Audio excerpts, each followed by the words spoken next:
Subscribe to that channel, guys. Subscribe to that channel. 2,000 likes. Give me 2,000 likes, guys. I'm being told with very little confidence that we're ready. We're ready. We're ready. We're ready. Hi. Welcome to What's in the Box What's in the box? with me and Hailey. And Hailey. And Zach. Yeah. So I gotta share something because you don't know this and you won't see this until I post it. Uh-oh. There's a video at the beginning of this before we start talking Okay. of Wyatt. Oh? He said I got him to say I need 10,000 likes and subscribe to the channel. Nice. So yeah, so they already saw it, but Cool. Let's get those likes and subscribes. subscribes. Subscribe. So what are we doing today? Ooh, fun things. But first, how are you? What's new this week? I'm good. Yeah. I did laundry. That was nice. It was fun. Woo. I don't know. I felt I planned out to do stuff like this whole weekend, like starting Friday, Mm-hmm. and then I like wasn't feeling it at all. Sure. And so I was like, oh, I'll just do it tomorrow. It's fine. And then I woke up, and then Wyatt woke up super early, so I was like tired. So I'm like, I don't want to do anything right now. I'm just tired. I just want to sit here. And then Cheryl got home at like 9:30, Mm-hmm. and she was like, I thought you were gonna do stuff today. I was like, oh yeah. And then I started thinking about all the stuff that had now come to today. Mm-hmm. And I was like, fuck, I don't have enough time at all to do any of this. And it was overwhelming. So then I was just like, I'll just do laundry. That's good. That's good enough. That's fine. That's fine. Yeah, because it was eventually, because I put it all today, it was mow the lawn, do the dishes, do laundry, do this. And then I was going to put away the rest of my clothes too that are still sitting on my floor. Mm. But because it was overwhelming, I was like, I'll just do laundry and that'll be fine. Did you get it done? Also, Cheryl did the dishes when she came home, so that was nice. Teamwork. Yeah, I did get it done. Awesome. So you got your one thing done. Also, and we're doing this, so that's two. Yeah. So I did things. You did things. Yeah, I did. Still accomplishing things. So also Wyatt is figuring out that he's not supposed to like going to school. Oh? Yeah. He has an opinion on it now? He doesn't, I think. I don't know. I don't think he does. I think it's just because his sisters talk about how much they hate school that he thinks that that's a thing. Oh. Because like in the morning, all morning, he'll be like, I don't want to go to school. I don't want to go to school. I want to stay here. I want to stay here. I'll like even in the car ride to take the girls to school, because I have to take both of them before taking him. He'll be like, I don't want to go to school. The moment that Emma, which is the last one, the moment that Emma gets out of the car, he's super excited for school. And that lasts the rest of the day. Like going to school, coming out of school, during school, he's happy to be there. But like in the morning, I think because his sisters are like, I think he just thinks that that's a part of like the morning routine. Is not wanting to go to school. It's like that dread, like that's the thing we got to show up for today. That's great. So that was funny. Opie's done that like a couple times where it's just like, do I have to go to school today? And it's usually by like Thursday, Friday, and I'm just like, yeah, kid, just like one more day, and we're pushing through the weekend, and then you got 2 days where we don't have to function. Oh, like, also, school-wise. He figured out how to write. Well, I mean, not incredibly well, but he figured out how to write his name. Nice. He can write. The W is the part that he has a problem with. Yeah. Because he only does half the W. Sure. He like does a little loopy thing and then just me.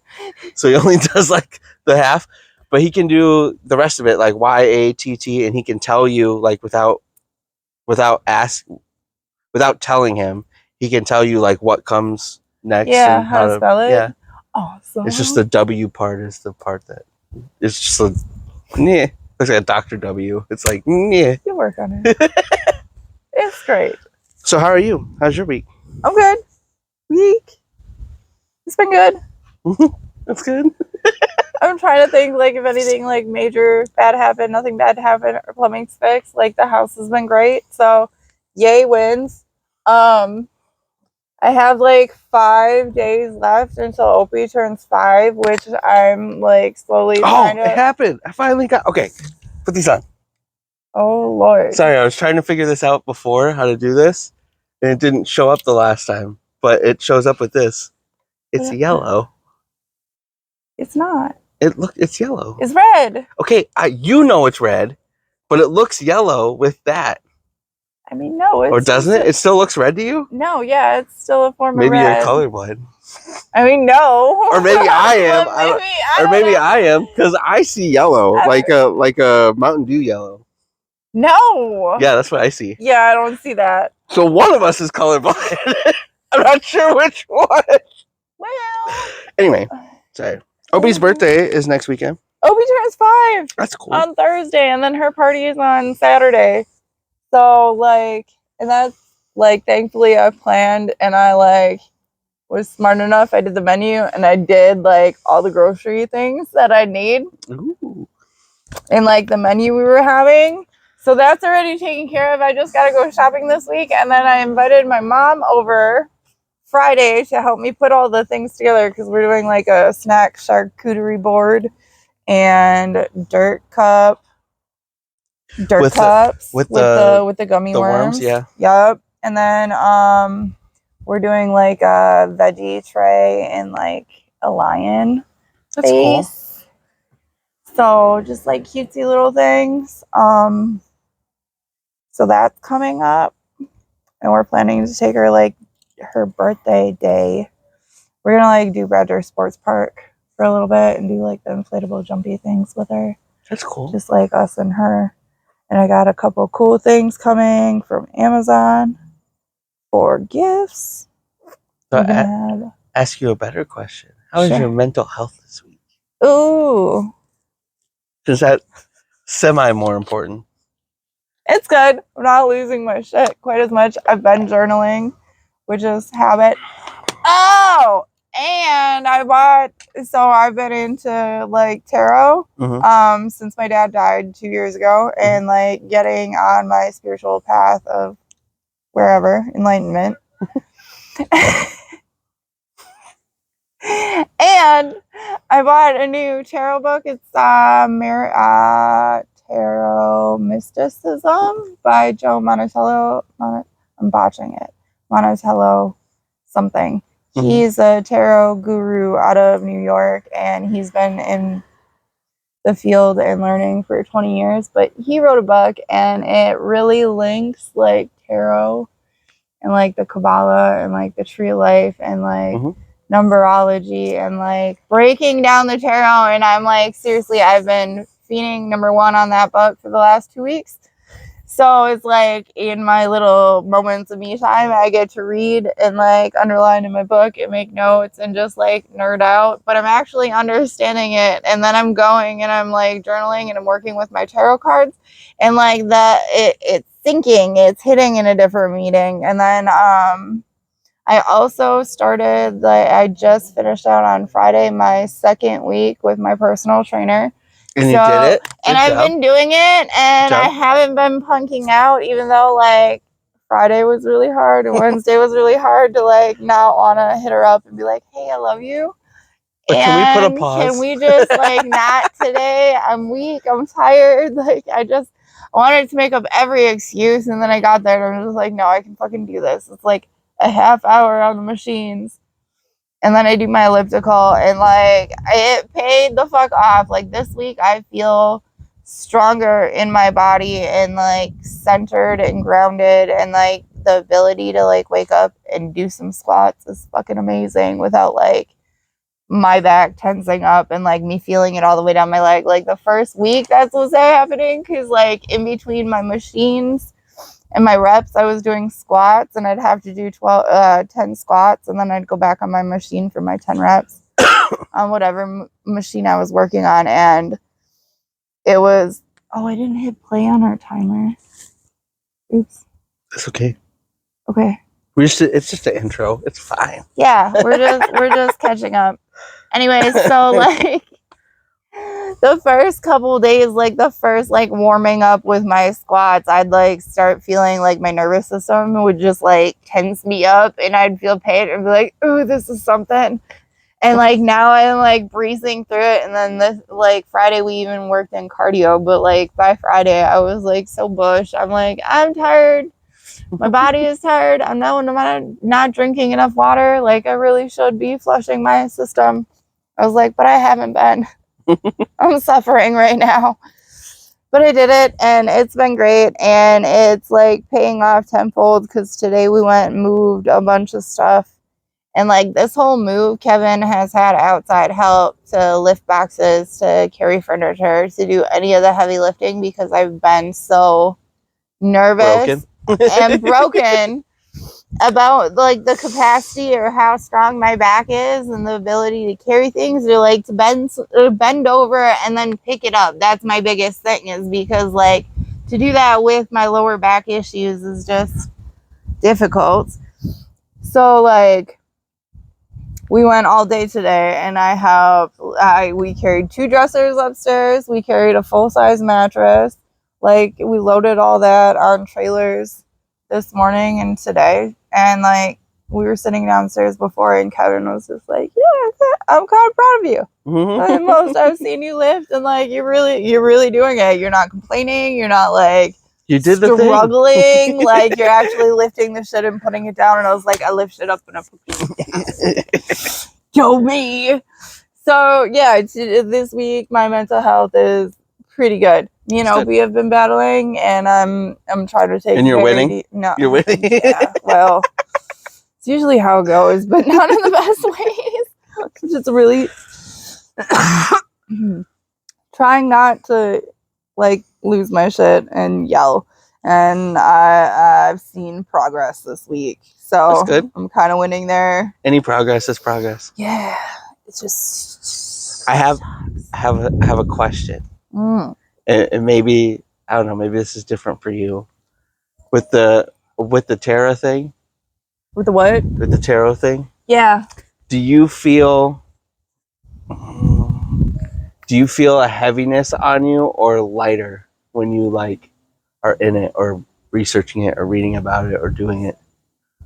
I feel a lot of. Do you feel like connections and synchronicities inside of it? Like I'm still very much baby into like a my balance? deep dive with it, but like, oh crap, I scraped something. I like the year my dad died, and then the year after I got the deck that I have now. Mm-hmm. And me and him had like, not like a conversation, kind of just like a confirmation, like that he's with me and he's always going to be with me. But it was like so weird. Like I got into it and like did some deep breathing, and then like I noticed I started shuffling backwards, and he was dyslexic. Mm-hmm.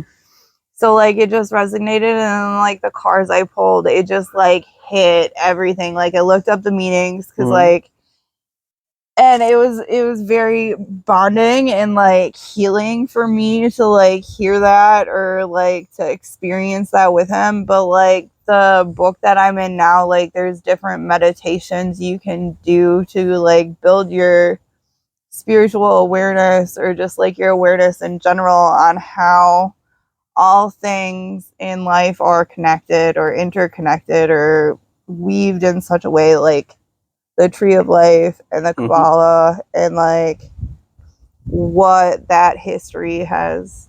The pentagram, what that really means? Yeah. Yeah. So I asked that. So yeah, because I get very grounded when I am. I asked that because there are, which if you don't already know, and if you don't know, there are different forms of, I don't know how to describe that, of spirituality when it comes to stuff like that. Mm-hmm. Like different people experience different sets of things like that depending on what grounds you. And when I was going through that like with the tarot and everything, that was heavy on me. Like I've told this story before, in a negative way. Like your energy was very heavy. Yeah, Like yeah. it was too much of an open. It was. I think partially it was too. I allowed myself to be too open. Sure. So like a lot of negative stuff was coming into me, but it was the more I dove into it, the heavier it got. Okay. For me. Yeah. But other forms of that, like I can say that to you, but like fire and candle magic, like stuff like that is more grounding for me. Right. You know what I mean? Like it's not as heavy. Yeah.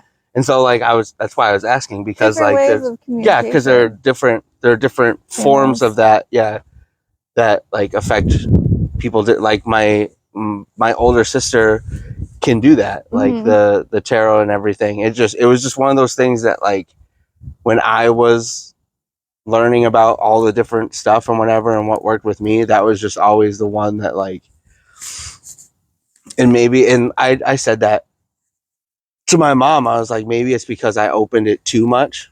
Like I didn't guard myself for it. Yeah. But it was just super. That was the one. It wasn't scary, but that was the one form of that was like super heavy energy wise on me. So I was just, but I haven't talked to anybody like about that. Yeah. That hasn't had that like kind of, besides my sister, that hasn't had like that kind of thing when it comes to that. So I was just wondering like if that was the same for you or not. Yeah. Well, that's cool. Yeah. But also like we don't have to spend the whole time talking about this, but also it's one of those things that like is really weird's a bad word. It's not what I want to say, but it's strange to me. In what way? Is just how different forms of spirituality and energy changing is looked at, like world-wise. Yeah. And then like when you start, again, you have to guard your heart in that when you're like searching for things, and not just like when it comes to like stuff like that, but like anything like religious or anything. Guarding your heart is probably the best advice I could give anybody when they're searching for something. But like especially energy changing things like tarot reading or like candle and fire magic and stuff like that, it's an energy exchange. So absolutely. Like learning to like what forms of that, like your body and your energy is good for you, and not just like, yeah, other people do this thing, so like I can do that. Yeah. But like what's best for you and what actually works for you, because there's some people that I've known that have done other forms of stuff like that, and I don't know how to describe that. It wasn't for a reason. You know what I mean? Like it wasn't guiding their life. It wasn't helping them, make decisions. It wasn't or anything like that. It was literally just well, we do this thing, or I do this thing. And there wasn't any research into it. There wasn't any like history behind it or like anything. And that's a big thing for me personally, is like the history of everything. That's what not grounds me, more so encourages me that it's not a bad thing, if that makes sense.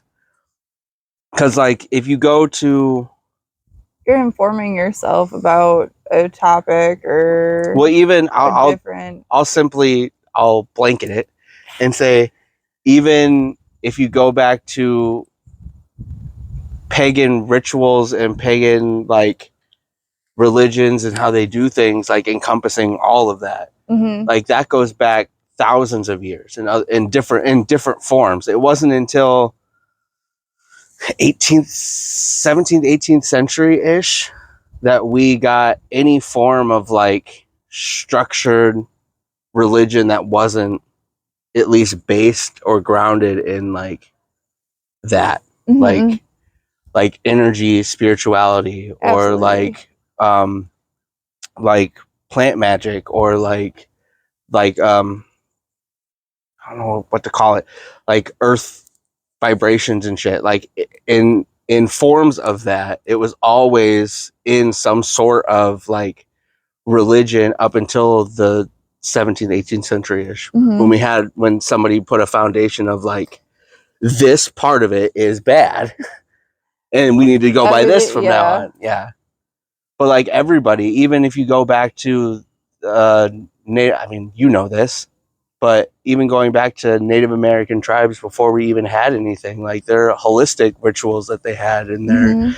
their coming of age rituals and like things like that, like that was a form of energy exchange. That was a Yeah. form of like not only a community, but like using the past, I'll put it that way, using the past energies of your ancestors to inform your future. Well, and the power of their stories Mhm. and their like the power of their tongue. They told everything. Everything was, in some way told and handed down, and like it was community enriched. Mhm.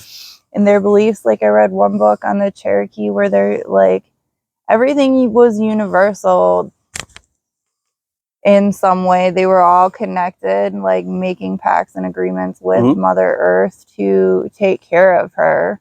And if we're not honoring that connection in some way, like we live a very disconnected path from those of our ancestors anywhere in the world. Like the world we're in today is so far disconnected from that because how technology has grown and like Well, where we I was are. gonna say, I said this to you.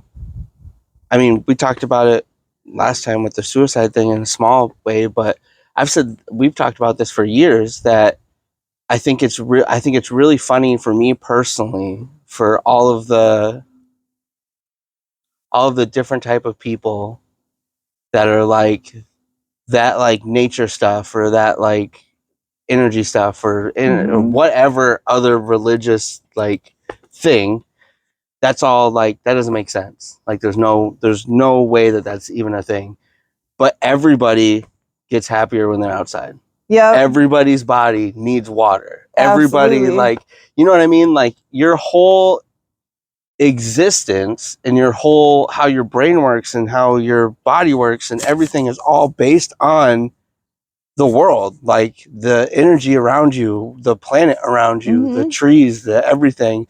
And you can have, I will never tell anybody that they can't have an opinion, but you can have an opinion that there's something else or whatever, and that's fine. Yeah. But you can't deny that this is a part of it. Like, you know yeah, what I we're all mean? connected in that way. Yeah. My opinion. Just my opinion.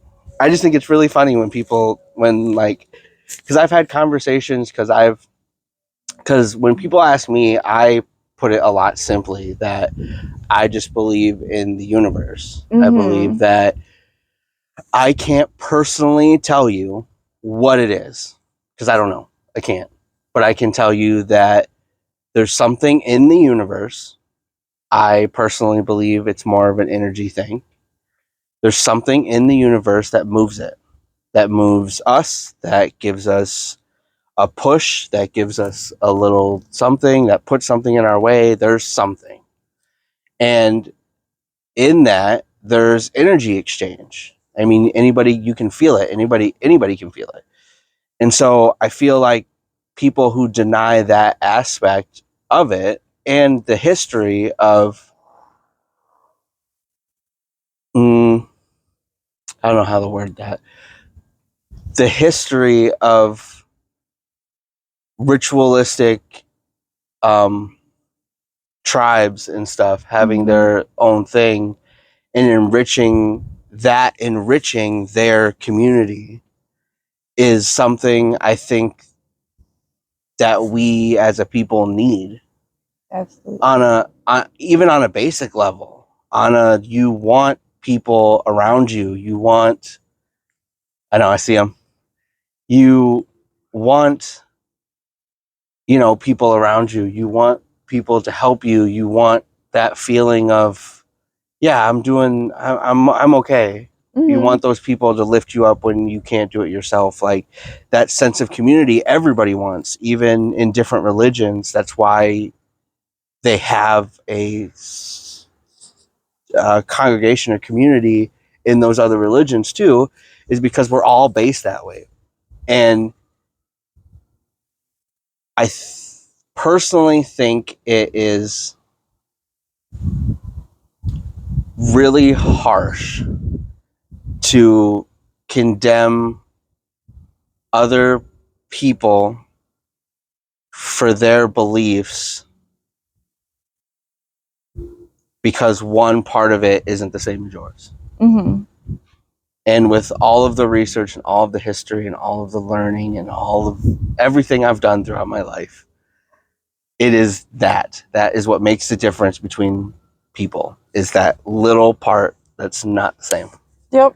You can look at every religion and 85 to 90% of core values for every other religion is almost the same, almost identical. It's that little percent that we all fight and bitch and you're wrong and I'm right and whatever. Anyway, I'll get off my soapbox. Sorry. Anyway. Sorry. You're fine. Go ahead. Where are we going? I don't know. Where are we what was your sorry. We had a plan. We had a plan. Yeah. We got derailed. What was your plan? We were gonna do like some questioning type things. I found a couple deep questions or like patio conversation starters to see what kind of interesting things. What kind of interesting people we are? Sure. Something like that. Yeah, I'm gonna take. No. No. I went. Nope. By Sandy today, dude, and then she went. Another side topic. My bad. Anyway, she had me go downstairs and be like, "Oh, there's a sweatshirt that says Seymour on it. You're more than welcome to have it. And if you see any other jacket down there you want, it's yours, basically." So I went down there and like my dad's a NASCAR Chevy. Yeah, it's my family room now. And what other one? Oh, his Muddy Waters sweatshirt, bar in Shiocton. So that's the one I remember. Right? The Muddy Waters one? Yeah. Earlier, like if I get chilled, I wanted to grab it. Oh, there's another one. Hi. Anyway, okay. So we're asking patio questions. Patio conversations. Okay.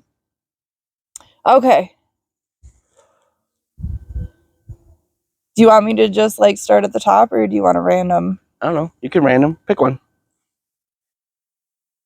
You're driving this ship today. Ooh. I already talked enough. Okay. Ooh. Shit, they are so good. Okay.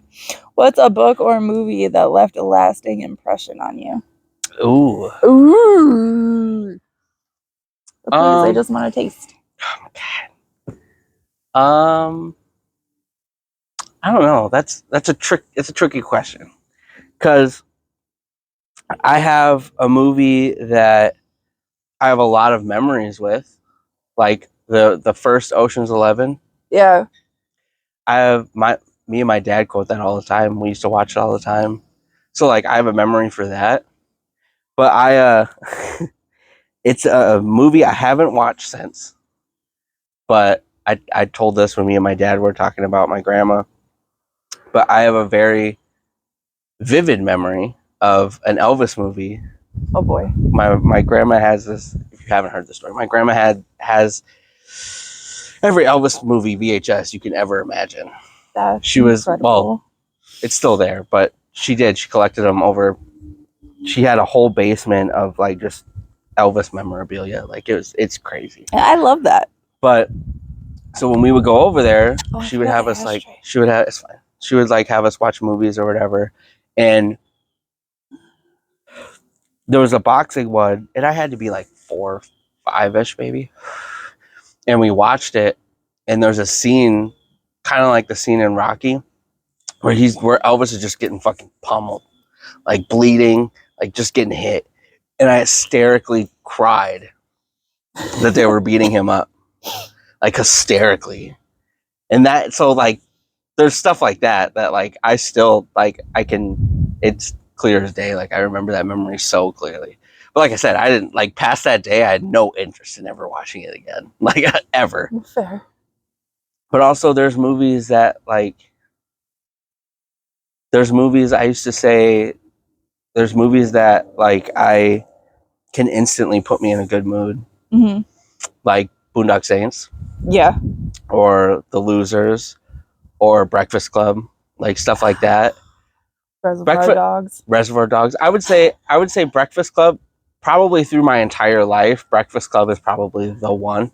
Yeah. Because I have so many memories with that. Oh. Yeah. Like not only with you, but with Cheryl, and like with like other things, and just quoting it in different circumstances. And so I would say that's a long-winded answer, but I would say overall that'd probably be it. Because I have so many memories with the Breakfast Club, like over my entire life, that I would say that would be more impactful. Do you have a book?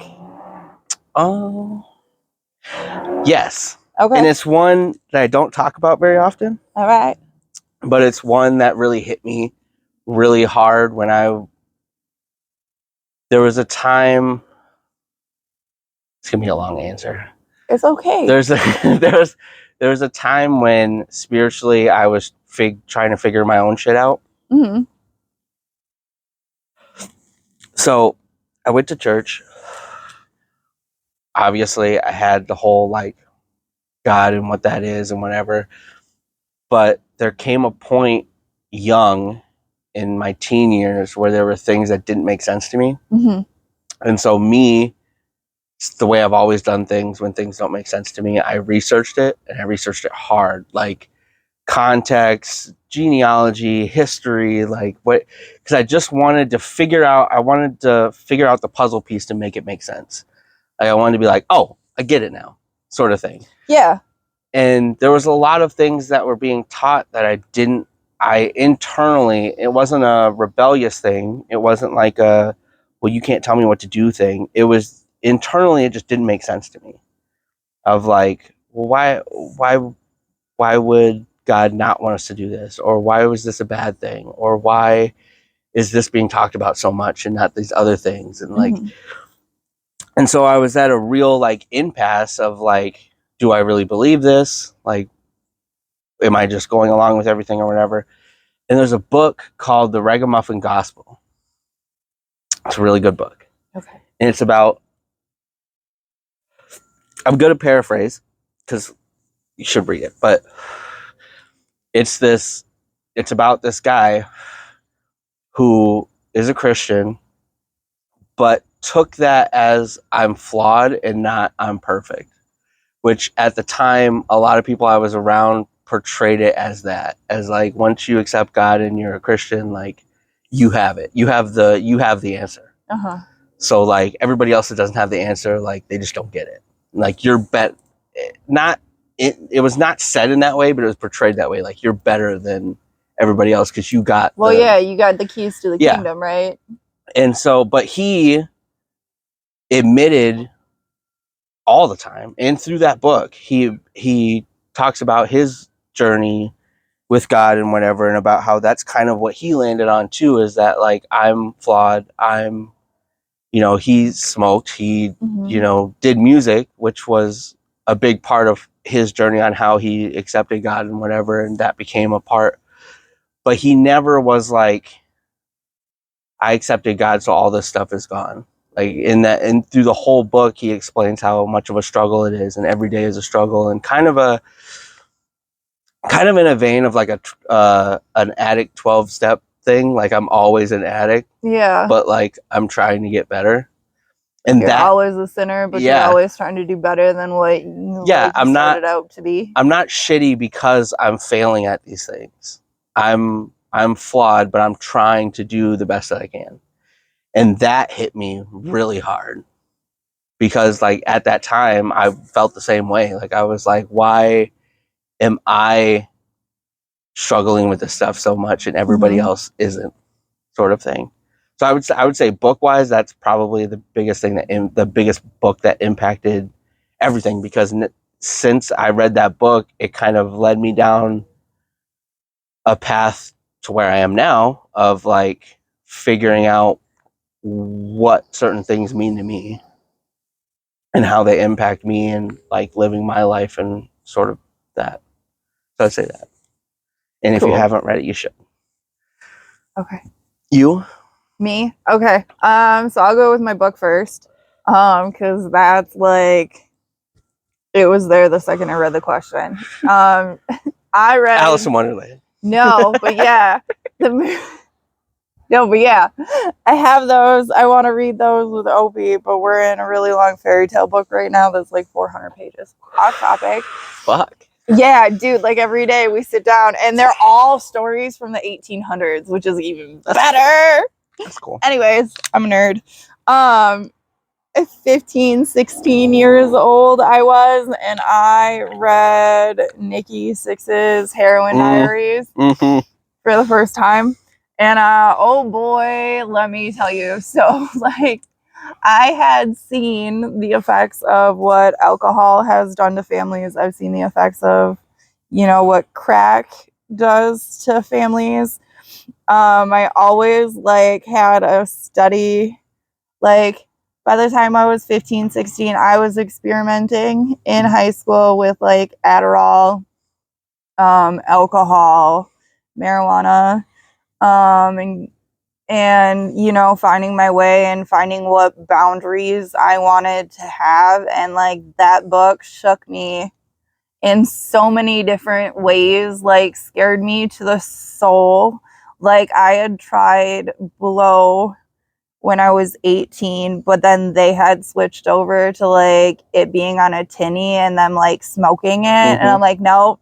Like, walk straight out. That was my heart. No, like, I'll sit there and I'll put it up my nose with you, but fuck. And it's like that paranoia that he had, and like for him to like hash out, because it's what it is, it's his heroin diary. So he's sitting there flying high, doped out, hiding in closets, like paranoid the army and everyone else is coming to get him, and he's writing in this book. And then he got sober and like autobiography and like put it all back together. And the way that it was done was so beautiful, because like he'd sit there in the story of the heroin diary of it, but then he'd have, or how it was done, they'd have like a band member or someone who was in that situation with him like recant that story. And it's just like from a different point of view. Like, it's just, it was really an eye-opening awareness that like changed my life. I would like, that was my hard no. I would never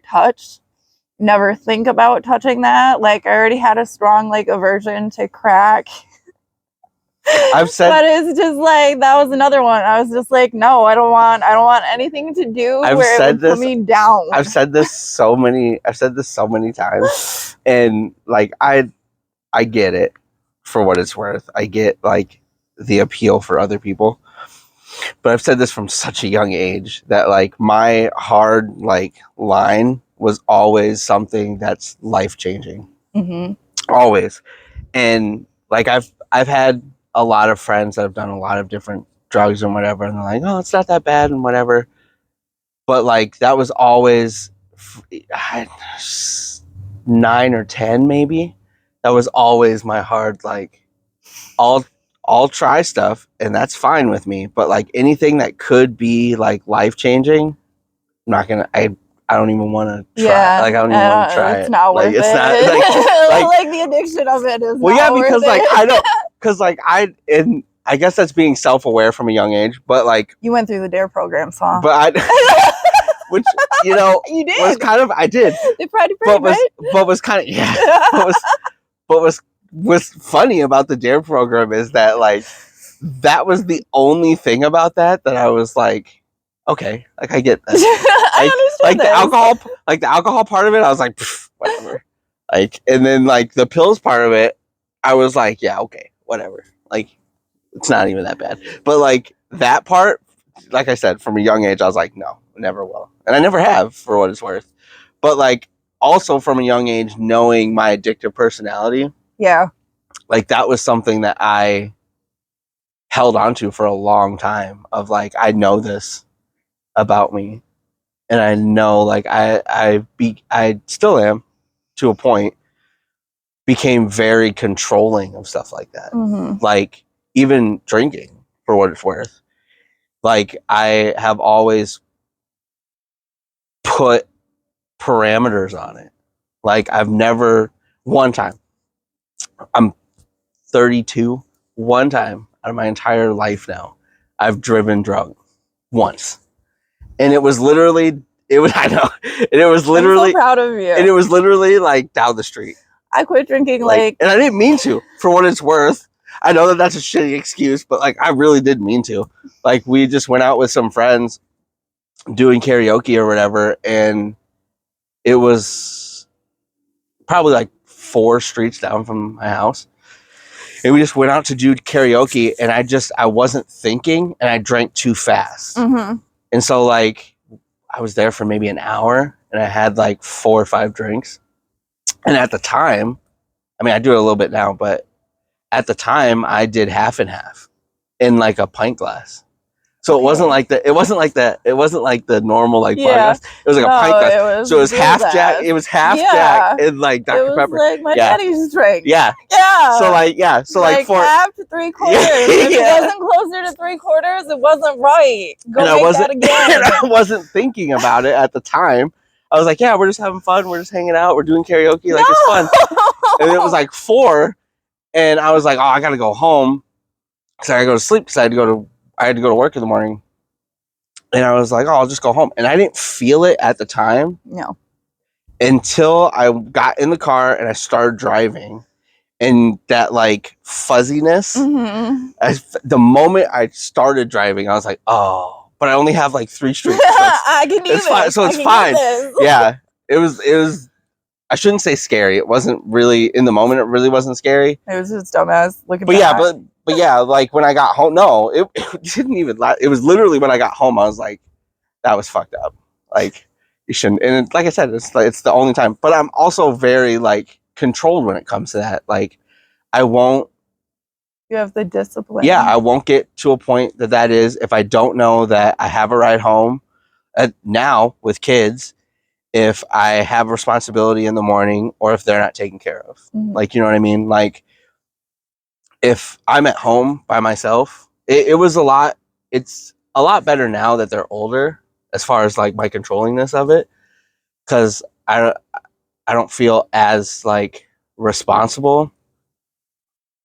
But like when Wyatt was younger, like I wouldn't like there was a stretch where like I would barely drink at all, because like in my brain I was like, if something happens, like I need to be able to do something about it. I need to be conscious. Yeah, like and especially with him being so young, like in a boy, like split second he could jump off the table and like you got like, you know what I mean? And he still is like that. So like I've always put parameters of like, if I'm going to do that, which is why normally like if I'm gonna like drink more than just like a couple drinks here and there, normally it's like planned out. Like for my birthday every year, like I have that planned out. Like the kids are somewhere else, like at my dad's or whatever, and like Cheryl's with me, taking me home, and like, or we have a hotel, so I don't have to like do. Like it's very like logistics. Yeah, it's very controlled. But there was a time, I will say that there was a time where that line, and Cheryl's talked about this. Part of the reason why she stopped drinking, other than the hangovers got too much and she couldn't do it. Like even like, not that she was drinking a lot, but even if she had one drink, like her body just couldn't handle it. Like if she would have one drink, like she would have like a 2-day hangover of like migraines, throwing up. Like it just became, it wasn't fun anymore. Yeah. Like the hour that it would be fun, like wasn't worth the 2 days, the 2 days. Yeah. But she even said that, and there was a time that happened to me too, that I kind of had to, and luckily it kind of happened at the same time with me and Cheryl. is that she had rules for herself too, because she comes from a long line of alcoholics and people in her family that have died of alcoholism and stuff like that. And so she had always had rules for herself too, of like, I'm not going to drink when I'm emotional. I'm not going to let myself get to a certain point, or I'm not going to do this to deal with things, or like, and the longer it went, the more those rules stopped applying. And she got to a point that she realized that she wasn't following her own rules. And it kind of happened at the same time with her hangovers too, that she was just like, I don't need to. And she's just as fun not drinking as she is when she's drinking. So, but mine kind of happened at the same time too. I got to a point where that control, I wasn't using it. I wasn't doing it either. I was just like, yeah, that's what we do. We go out and drink and it's tons of fun. And if I get home or if I do this, then that's fine. And we'll figure it out then. And like I said, it happened kind of simultaneously when I realized that about me, and then she stopped drinking. And at the same time, I was like, okay, like now you're using it for a different reason. Like now it's not fun. It's not just a fun thing anymore. You're actually like dependent and using it for something. And like me and her have had conversations like, why are you apologizing? Because I'm talking a lot. You're supposed to. Okay. But like me and her have talked about that too, of like the dependency of it. That's a wicked game. And that there are some things I would like to think, and there are people that are sober, this is going to sound, the way I'm going to say this is going to sound condescending. I don't mean it, but good for them. Like, I'm glad that they're sober. I'm glad that they figured it out. I'm glad that like whatever they're doing to stay sober is working for them. But I feel like there is a part that is okay and not necessarily a bad thing. I think when it starts to fade in, like drinking itself. Yeah. Or like even the weekend warrior thing. Like even like okay, break this down for me. Like even like, well, the weekend warriors are people that only drink on the weekends. So they don't drink every single day, but but every weekend they're drinking. They're drinking every weekend. Okay. And to a point, I don't think that's bad. I think when that becomes a dependency, that's when it gets bad. But how do you know when it's a dependency and it's out of the choice? When they're doing it like every weekend. Personally for me, and this is the conversation that I've had with other people and that I've had with Cheryl. Personally for me, if you get upset or you feel like your weekend's ruined because you can't drink, I would say that's a dependency. Okay. I would say people that work all week and do all things and whatever, and on the weekends, on a Saturday or whatever, they want to have a drink or go out, whatever, I don't think that's bad. I think when you get to a weekend that either you don't have the ability, don't have the time, or it just doesn't happen, like you just can't, and that ruins your weekend, like you're like, oh, I had a shitty weekend because I didn't get to have that drink on let off steam whatever. Yeah, like I didn't get to do that. That is where I feel like that is a dependency. Okay. Like I said this to Cheryl a couple weeks ago, because Saturday and wrestling. Yeah. Were always like my days to like drink, and because I worked 6 days a week, so like Saturday is the only day I had off. So like when I had my day off, we would sit at home, we would watch movies or whatever the case is, and I would drink while we were doing stuff. And then wrestling, I would drink while I was watching wrestling, because that's a ritual thing for me, because I've always done that, because it's part of it for me. But we were just really busy, and there were like 3 weeks in a row that I didn't drink, and I wasn't upset about it. And I wasn't like, God, I really wish that we could have done, like, I wasn't upset about it, and I wasn't like thinking about it the whole time we were doing something else. I wasn't like, well, I still have like 2 hours before I have to go to bed. I probably could like have a drink before I go to bed, whatever. And so like, and I understand that's not the case for everybody, and everybody Right. can't do that. Hi, But hello. but I mean, that's now's a different story, but but hi, hello. that's where like I feel is the difference Yeah. of like I can do that. Therefore, personally, for me, I don't think it's a dependency. I think. But I feel like there are people that can't do that. Right. I think. Which is fine if you can't. I'm just Okay, not now you stop talking. Sorry. Go ahead. Now stop. Yeah, that's what I think. Okay, go. Okay. So, like, what I think about that is, like, it's all within, like, the person's limitations and awarenesses, though, too. Because, I mean, we are human. We all have our vices. We Mhm. all have that one thing that, yeah, at the end of the week, like, but I was a fall down drunk, and you met Blackout Hailey numerous times for 10 years. I went through that cycle. Like, it was like I wasn't blackout drinking while I was in high school, but I was drinking. And Your when by the time 23rd I birthday? was 18, 24th birthday? I was 23rd, 25 when I quit. 25. Yeah, so it was the birthday before. So 24? Yeah. So it's like from the time I started drinking to like having fun at parties, but even having fun at parties, I was blacking out because I didn't know the limit. And like from what I seen or how I was taught to party between high school and then That's the only way. my father. It's start to finish. Like That's Seymour, it. There is no start in to between. finish. It was beer pong after beer pong, and it wasn't just beer pong. We were doing shots and we were smoking, and like it was a whole combination. And at our time of youth, like you had the DARE program and not to drink or not how to like enjoy a beverage kind of a situation. And like I made the choices, and then I started bartending at 18. And Which doesn't help. the bar owner, like I was 18, he didn't care that I was behind the bar and drinking and serving. And he didn't, like, he said as long as it was locked up at night and the till was put away, he didn't care. So, like, I had two responsibilities: to lock all the doors and to make sure that the till was safe.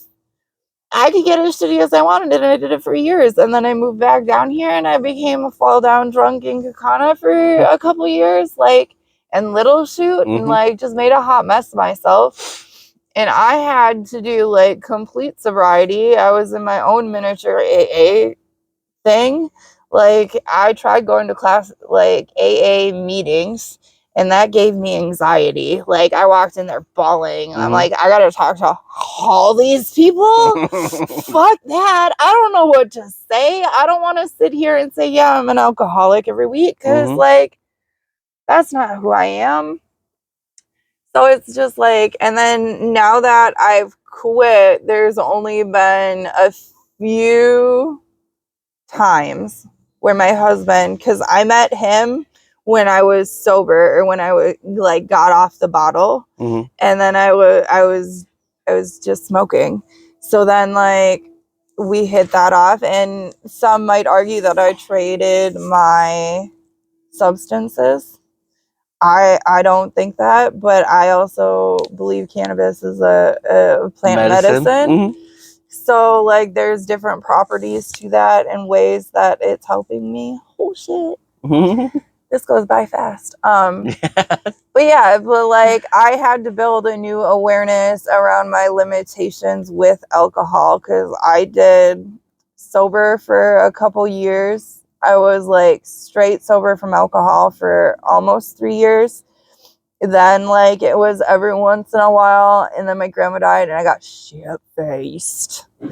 And Kevin saw that, and he's just like, you know, you're really not the grapefruit. Like, you're pretty obnoxious when you're drunk. And I'm like, well, it's like she don't come out to play very often. Welcome. You're welcome. I hide her real well, but it's just like now we go out and I have a drink at dinner, or we're at a campfire, we're camping, or like my wedding, I had tequila rose. I will say this about you, and this is it. I understand that some people can't do this, and that's fine. whatever like your sobriety journey is, that's fine. I'm not saying it's wrong. Absolutely. I'm just saying I appreciate people that aren't like, I'm not drinking anymore, you can't. Yeah, like respect everyone as a human. Yeah, And their and own like choices. because I get it. I get people that like can't be around it because the self control and like if I even am around it, I it's couldn't gonna be in a go. bar for years. Yeah, but you also like there were times that like me and you hung out and it wasn't like a you're not gonna drink, right? Yeah, Like sort of sort it of wasn't a conversation. boundary like, Yeah. hey, we And can't so hang like out if you're I drinking. appreciate that because like for me personally, I know this isn't for everybody. Again, I get it, and anybody can do what they want, but like it makes it easier as someone who's not on that to be like, oh, like a recognition sort of thing, Mm-hmm. and not like I have to change me because I'm hanging out with you, like sort of thing. You know what I mean? For sure. Like in the same way I feel like when you have a kid and you're around people that don't have kids and you feel the need to like, I can't bring up my kid because like they don't want to hear that. Yeah. Because like that's just gonna annoy them. Right. Like sort of thing. And so people like, so I was just saying like I appreciate that about you with that. Yeah. That's my side. Sorry. Yeah. I really like it really didn't bother me that other people couldn't. Like the only time it did, Kevin took me to his like yearly camp out that he did with his friends every year. They had one of their friends' family properties. Everyone got to go out there, and it was a yearly thing after high school.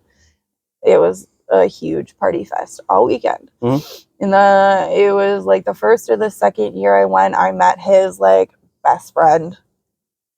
And he was very drunk all weekend. And like he could not accept my answer of no. Mm-hmm.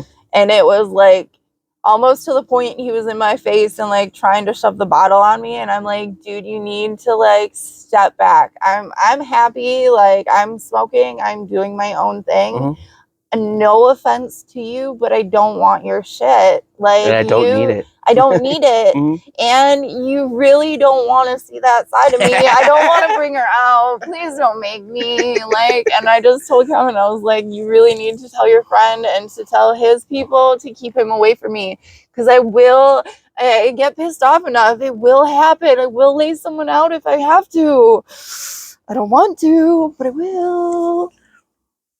Oh, yeah. I think we got time for one more question. Okay, let me do my password.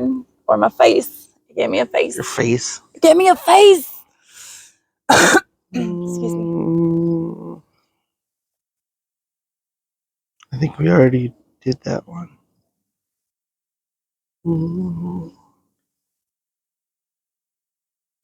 Ooh, that's a good one. What's something you've sacrificed for a greater good and or life goal? Like what's something you've sacrificed in your life for like your future or like a goal that you wanted? Alcohol. How so? How is that for a goal? It's a fine south. And the moon. Hi, moon. Look at me distract myself out of this question. Alcohol. I knew like by the time I was done with alcohol, and like I knew this was in the middle of the bar experience where I was like, I can't ever, like, why are you pouring me this shot? This makes no sense. Like, this is not what I want my life to look like anymore. Like, for me to realize the lack of connection I had, though I thought I had many connections, I was still very much alone. And I knew I wasn't going to get the connections I was looking for if alcohol was going to be a part of my life. So like me giving up alcohol wasn't just for like outer relationships. It was like a relationship and an acceptance with who I was and where I was at 25 years old, and like what I wanted my future to look like. And I knew I wanted, a marriage and a family, because like since I was a little kid, that's all I wanted was a family of my own, to like be there for and support and love unconditionally and like do that journey. And I knew I wasn't going to get there with alcohol. So like I gave it up. I cut it out. Like, and that was a challenge of its own. And like within 6 months of giving that up, it was like hilarious. I met my husband on Tinder, which will be probably a whole nother podcast in itself. We can go there. But yeah, I met my husband on Tinder, and it was after I changed my whole life around with alcohol. I went to third shift caregiving. Like, so I was swirling around the kitchen one night, deep cleaning, and like randomly swiping on Tinder because, you know, swipe left, swipe right.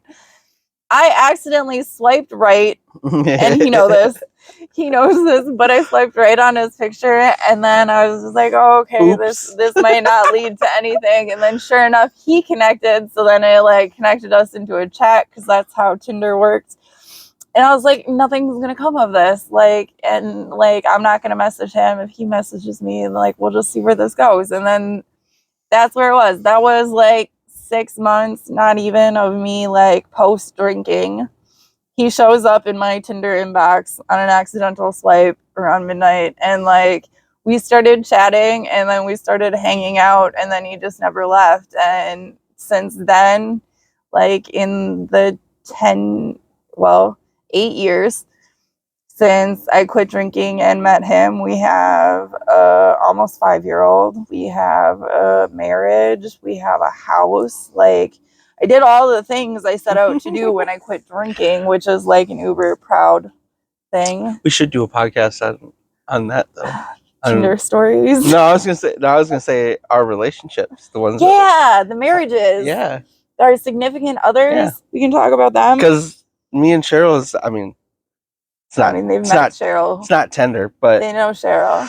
But is you guys have kind of similar. Kind of similar. You guys work together, but it was kind of a similar situation. Yeah.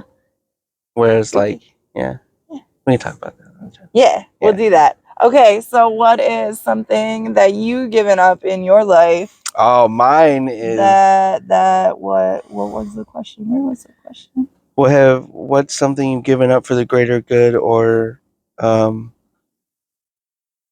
goal? What's something you've sacrificed for a greater good or goal? Mine is monumental. Oh boy. Mine changed my entire life. I gave up my whole entire life. Everything about it. Davenport, Iowa. Nope. My relationship, the church, my town. Yes. Everything about it. You dipped out of the hometown life. I cut that whole.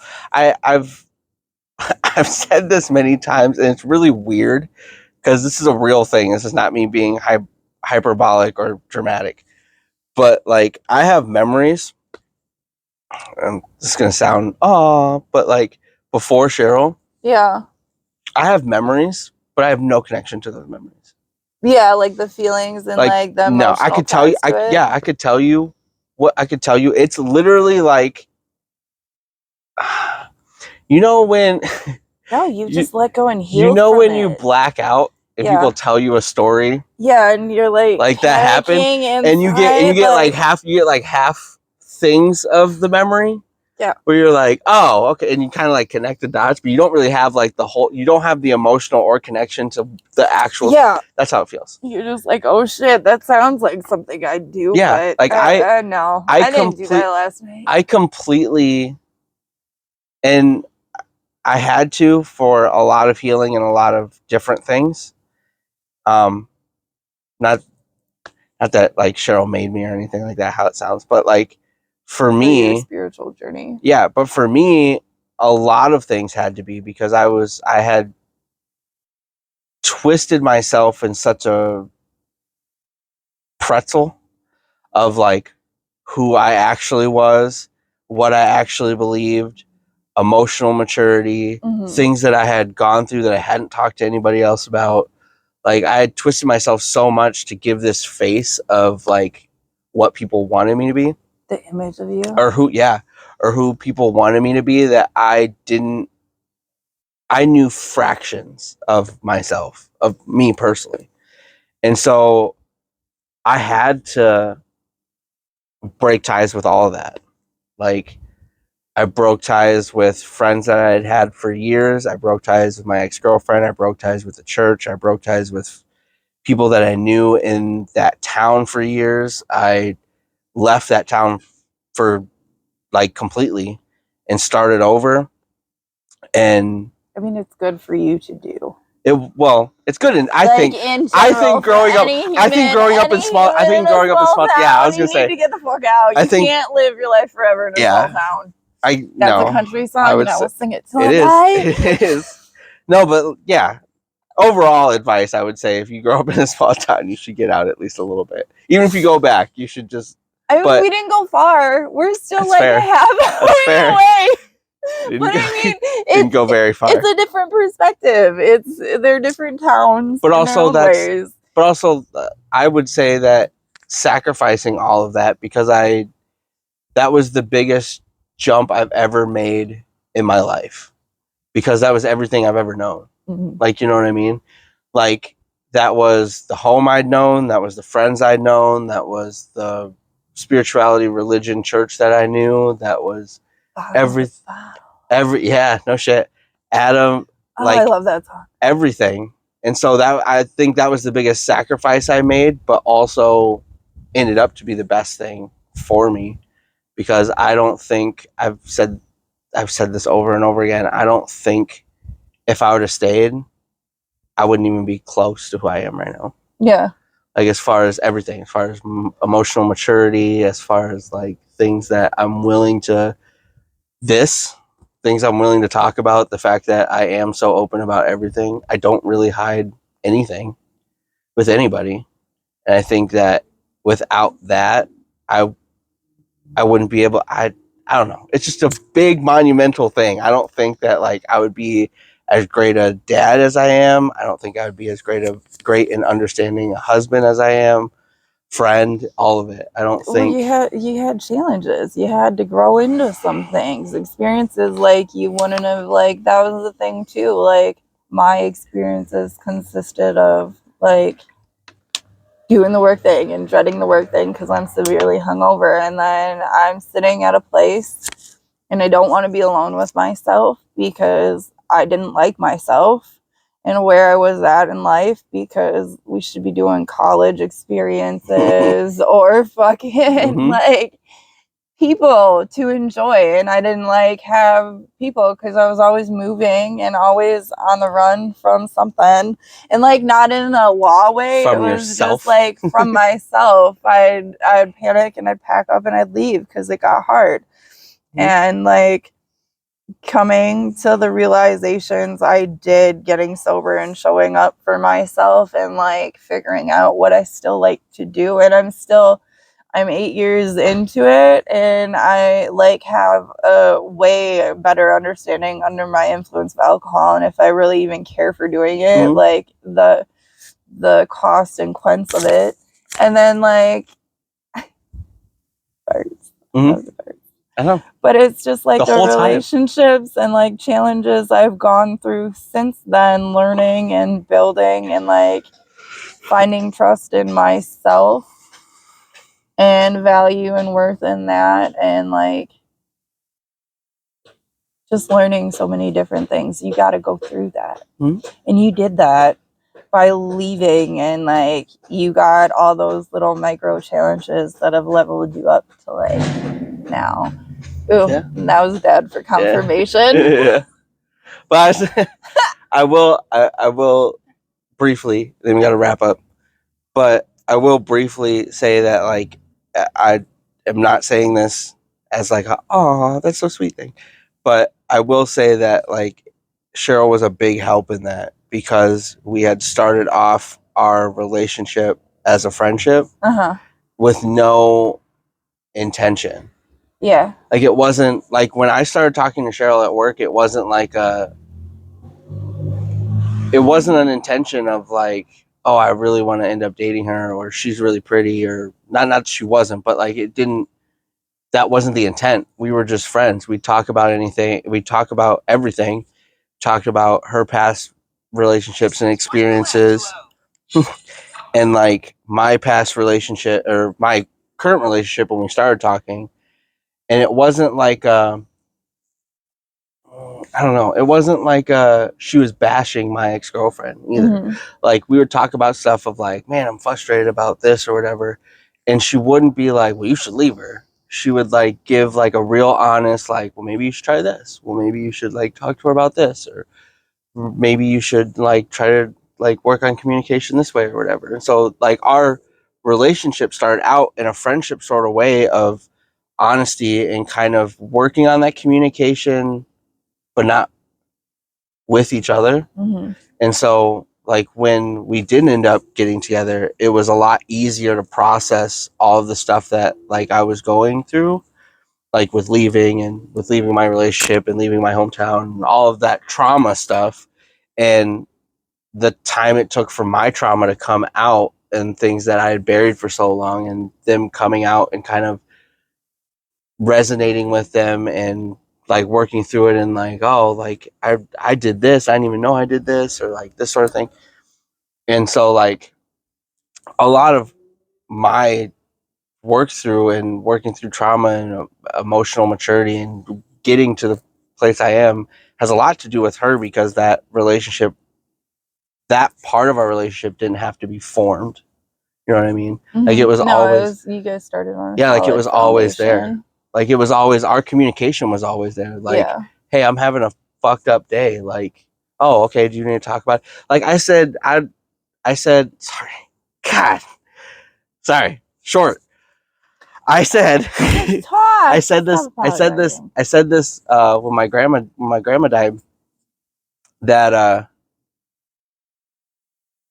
that her being understanding about that in general, but like the sort of thing that she said of like I was having a real fucked up day, and instead of like mentally, Mm-hmm. and instead of being like, can you like figure it out, like we have stuff to do, like can you, or like I gotta deal with this again sort of thing,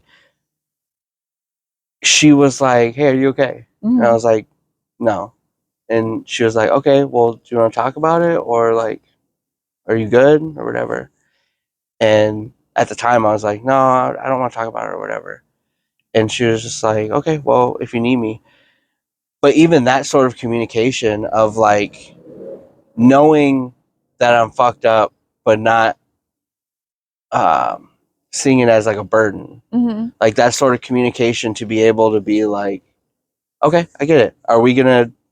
Is it gonna be a thing, or like, are you good by yourself, or like, even that sort of like understanding comes with a lot of what we had in the beginning as friends. Mm-hmm. And the same with her, like she's able to be like, you're being really shitty right now, and communication wise, and vice versa, and it not be an argument.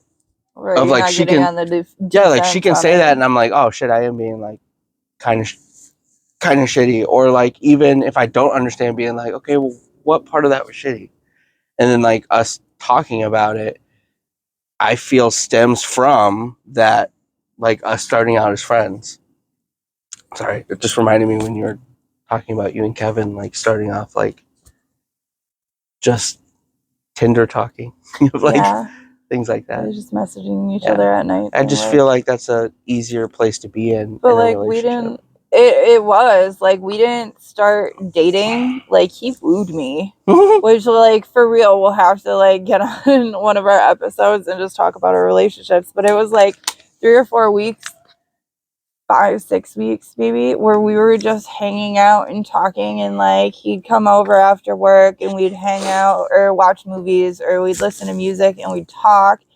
And like if shit was going wrong, I'd be like venting to him about it, because he was up like the hours that I worked, he was working, and it's just like he was a sounding board for me that I really didn't have in other people in my life at the moment. And like the way he looked at it was like, because like he was still drinking at the time, he was going out on the weekends with his friends or the nights he had off, and like eventually he just like stop doing it as much. And I was like, well, I'm noticing this. What, like, you don't have to stop doing this just because I'm sober and I choose not to go out. And he's like, but I'd rather be here hanging out with you anyways. And it's just like having someone like look at their life and be like, well, like, this is more important than that. It was a safety for me, like security, that like he's pretty serious about this and like his intentions are really good.